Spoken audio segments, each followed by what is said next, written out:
Hello, everybody. Welcome back to some more Icewind Dale. Last time we just completed all the little dumb side quests in Koldar, and we're done doing boring shit in Koldar now. It's time to get to the fucking meat and potatoes and stuff. I should go all the way down here, actually, so this blackness doesn't fuck up with my pathfinding. It probably already... the pathfinding in this new Koldar is kind of meh already, so...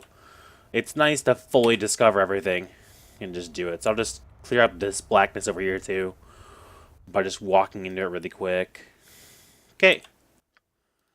We don't need to talk to anyone else for any of their quests. There are other quests we could talk to them to learn about, but I'll be showing them to you as we get to them in the game. But we have talked to all the important NPCs and gotten all the important quests. So let's go. To the Vale of Shadows. So from this point onwards, we're going to be fighting a lot of undead. So hopefully we'll see if this Sun Soul Monk will shine or not shine. There's also some monsters that can only be killed by magic weaponry, so they'll also be useful for that. With their Sun Soul attack. So, yeah. Okay.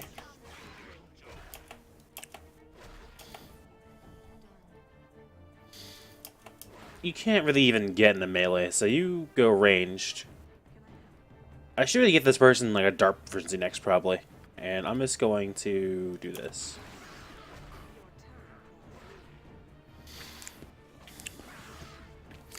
Yeah, definitely. I'll make sure to remember to, for this character's next proficiency, my monk, to get them darts, because my cleric has a sling. My fighter won't have a ranged weapon, which is fine. They really don't need one. I probably could have gotten them one during character creation, but I chose against it. Alright, this room can be a bit dangerous, so you want to be careful. But a good strategy is... First thing, make sure your monk doesn't go in like an idiot. Secondly, I'm going to explain one of the clerics, a cleric ability that is not explained at all. Or it's explained a bit in the game, but I'm going to explain this button right here. The turning undead button. Basically, your character can't attack while they're turning undead, but it will fear/destroy any undead that gets too close, based on the level of your cleric. This undead's really low level, and my cleric is level 2, so I should probably be killing/fearing all these undead. So, I just can't attack though, so I'm going to be doing a bit of walking around, making sure I don't attack with this character, and there you go. So I got fear off.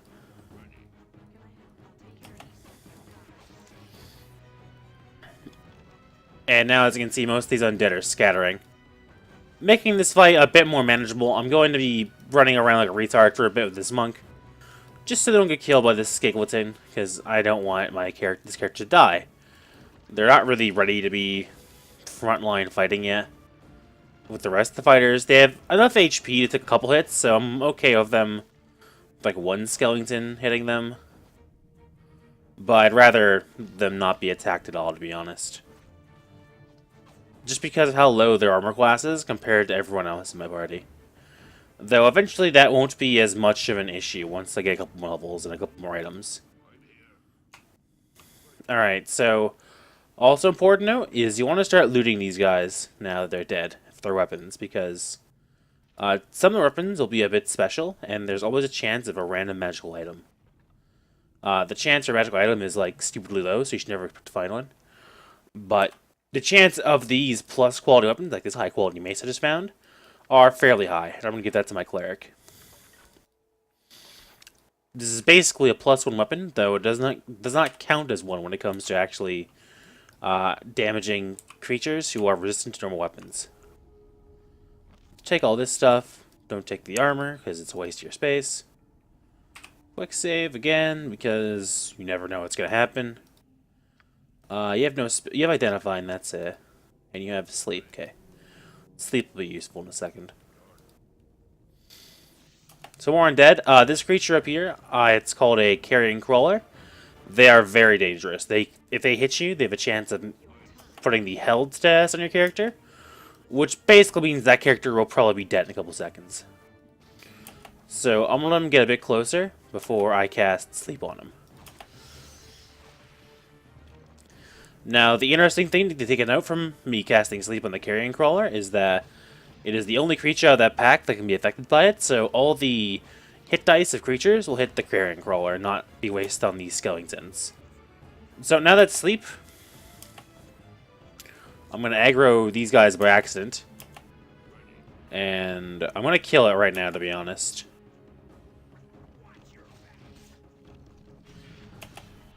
Alright, so my monk got held. This is the darkest timeline. I guess I'm going to try and Reckless Dwemer it. And I'm going to have you two shoot it. And what can you do to help make sure my monk stays alive? What abilities do you have again? Chaos of Battles. Alright, let's try doing this. Chaos of Battle.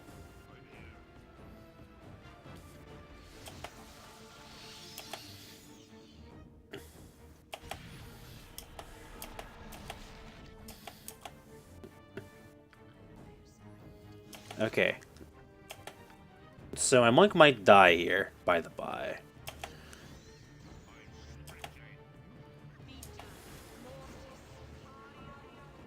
No, it looks like I'm gonna be fine this time. I won't be punished for my misplay there, aggroing those skeletons. But you really gotta be careful with the carrion crawlers. They can, as you can see, totally fuck your shit up. Oh, I aggroed another one, but it's okay. He's not gonna get him attack my... Nope. Okay, get that plus quality mace for me. Thank you. I like grabbing all of them because they're worth a decent amount of gold and they're worth carrying around, in my opinion, to sell. But just barely. But speaking of cool shit, my cleric leveled up, which is very good. More up hit points, and now second level spells. Always useful. No new proficiencies, but that's expected. Let's pick their new spells to have memorized in the second level slot. So, quick explanation of which of these spells are very useful and which are less useful. Silence is super useful. This is slow poison, but it should be called cure poison in this game, because that's exactly what it does. These three spells are very useful.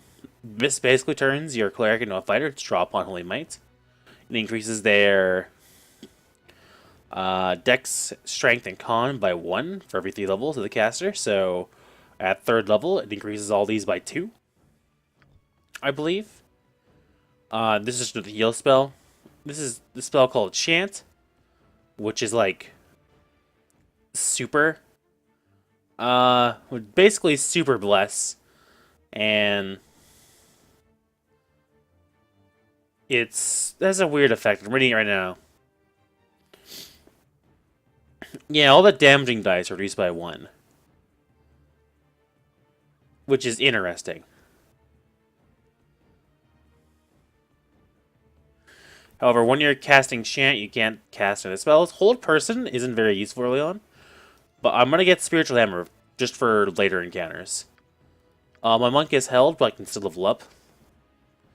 Let's put more points to move silently. And let's accept. Level 3. Cool. But yeah, while your character is held, they can't do anything. So I'm just going to quick save and rest to get rid of held. Real quick, because that's annoying. AC2. Alright, cool. So I'm just gonna tell you, spoiler alert, there's a trap up ahead. It's not in this hallway, but it's in this one up here. And we're gonna check it out. Our thief has this always active. This is detect illusions and traps. And we're gonna walk a bit forward. This is a trap. It's red. I'm not gonna... Don't ruin my explanation by setting off the trap. Please. Please, game. I want to explain a concept here to my lovely viewers.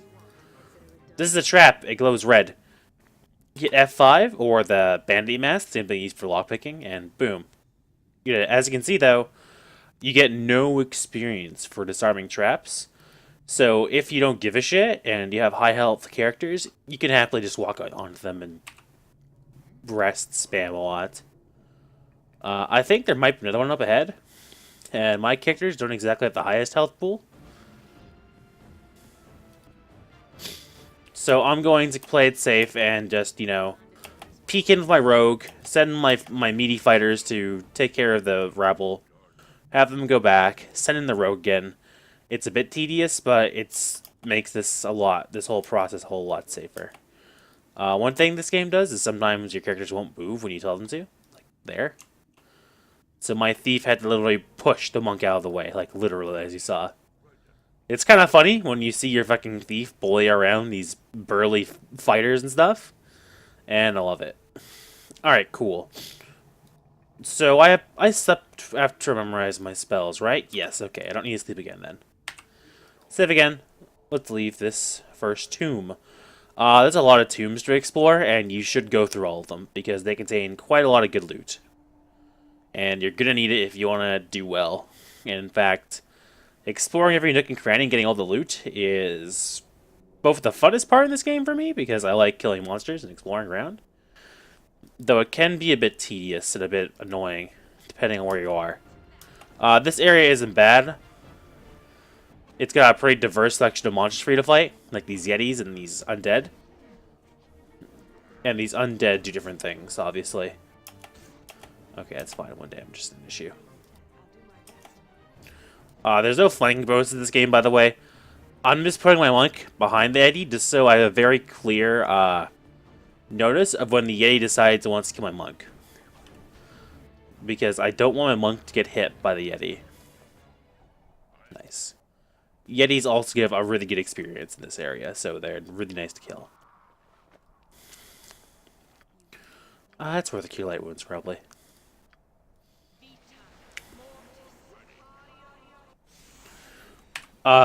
Commonly, it's usually a bit more efficient just to rest after any fight where you take a decent amount of damage, but since this is a Let's Play, I don't want to rest too much, because quick saving and resting and quick saving and resting can make this take a lot longer.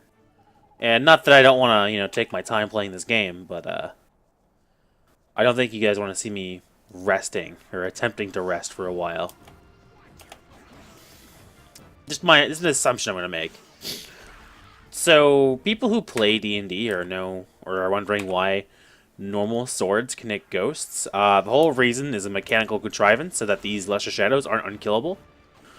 The normal shadows in D&D cannot be hit by normal weapons that give these like a magical sword or cast spells.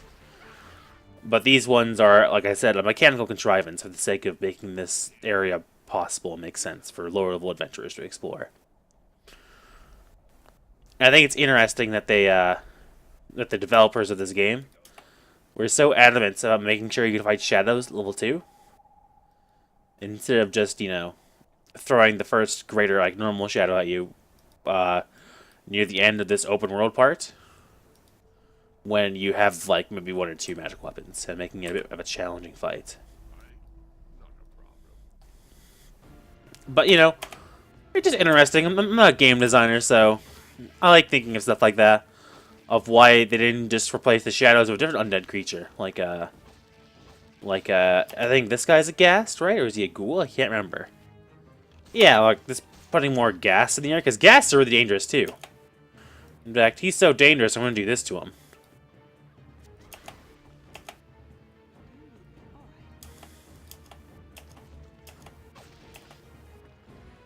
And this guy has a similar effect to the carrion worm, though the saving throw for the held isn't as brutal, and his Thacko isn't as good as the worm is. The worm is really dangerous, whereas that guy is only kind of dangerous.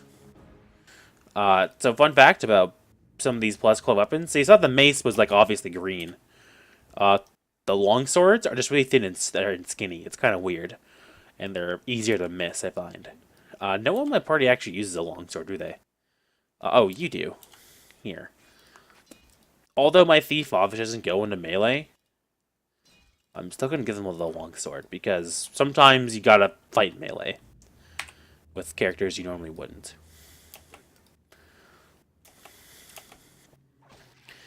And as much as I love to micro characters around, I would rather not sometimes. And just have them fight.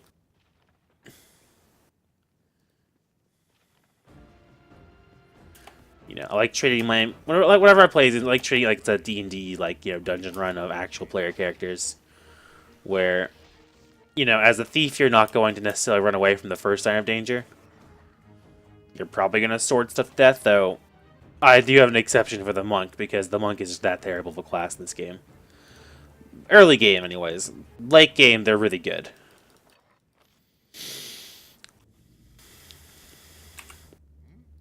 Late game, they're indeed exceptionally good. Let's go up here first and deal with these skeletons and these skeletons. However the fuck you want to call them. These living dead with no ligaments. I never got skeletons. They're weird, you know. They don't have any remaining muscle to reincarnate. They're just bone. So yeah, sometimes, by the way, as you saw there, the mechanics thing is, sometimes your character doesn't want to move around characters and wants to pick the most direct path, which usually is pretty good. But as you saw, my monk got stuck there, even though they could very easily go around the skeleton and, do stuff. So I cannot remember if this thing is trapped or not. So I'm going to turn this on, not instead of just waiting, and I'm going to count to 5 in my head.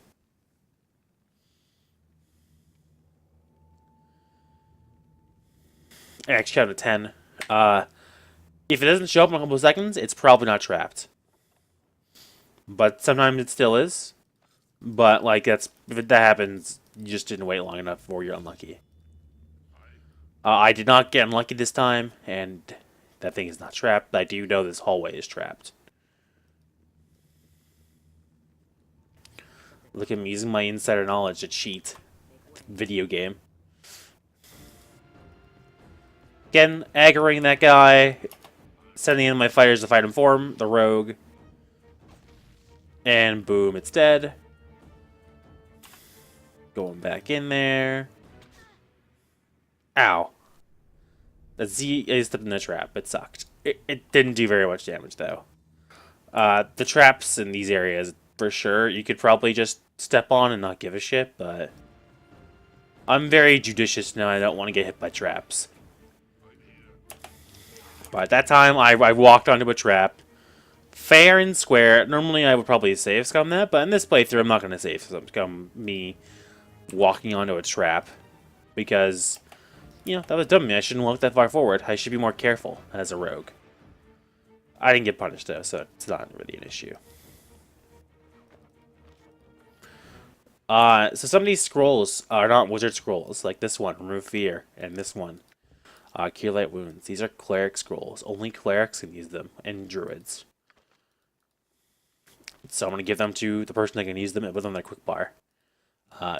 These scrolls will serve as healing spells and other effects in a pinch.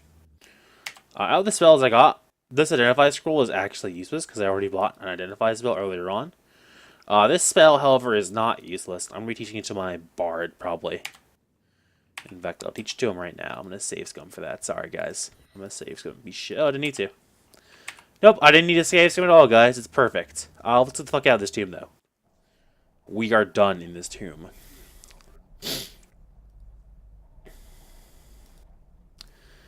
So my plan for this recording session is I'm going to do this whole area that I'm in right now.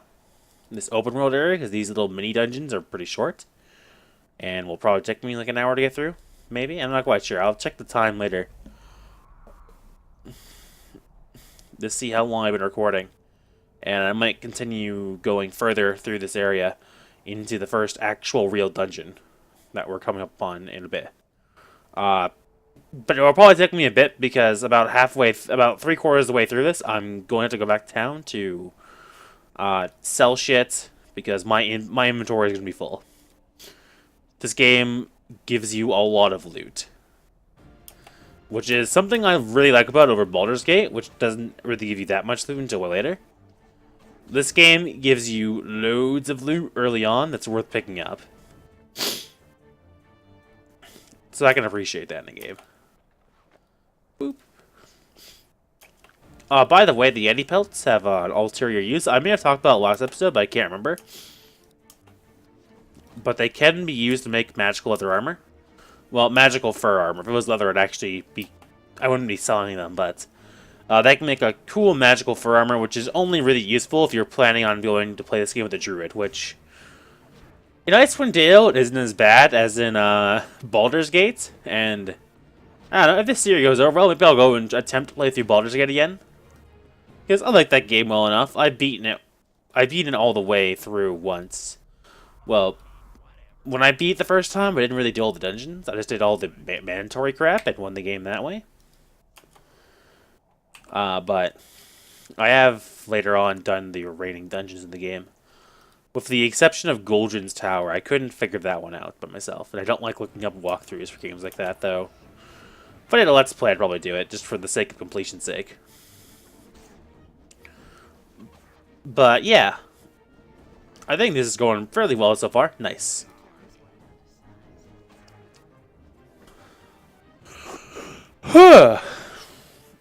Man. I'm getting pretty unlucky with how many times my fighter's been hit so far.